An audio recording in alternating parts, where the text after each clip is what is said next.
ஒரு டவுன்ல குட்டி பையன் ஒருத்தன் தெரு ஓரமா அழுதுட்டு நின்றுட்டு இருந்தான். அத அங்க வந்த ஒரு தெரு நாய் கவனிச்சுது.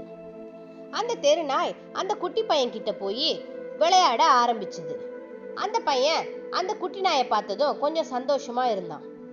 இந்த குட்டி பையன் அப்பா அம்மா விட்டு பிரிஞ்சு இருக்கான் அப்படிங்கிறத அந்த நாய் தெரிஞ்சுக்கிச்சு. உடனே அங்க பக்கத்துல இருந்த எல்லார்கிட்டையும் உதவி கேட்கலான்னு நினைச்சுது.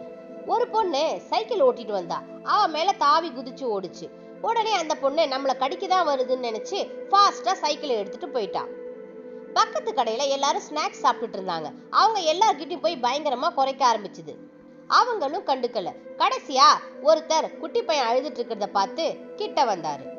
அந்த நாய் தான் அந்த குட்டி பையனை பாதுகாத்து வச்சிருக்கிறத புரிஞ்சுக்கிட்டு உடனே போலீஸுக்கு காலும் பண்ணாரு. கொஞ்ச நேரத்திலேயே போலீஸும் அங்க வந்து சேர்ந்தாங்க. போலீஸ் அந்த குட்டி பையனோட பேரண்ட்ஸை வர சொல்லி அந்த குட்டி பையனை பத்திரமா அவங்க கூட சேர்த்தாங்க. அவனோட பேரண்ட்ஸும் அந்த நாய்க்கு ரொம்ப நன்றின்னு சொல்லி அங்க இருந்து கிளம்பி போனாங்க. வாயில்லா ஜீவன்களால கூட பெரிய உதவி செய்ய முடியும்.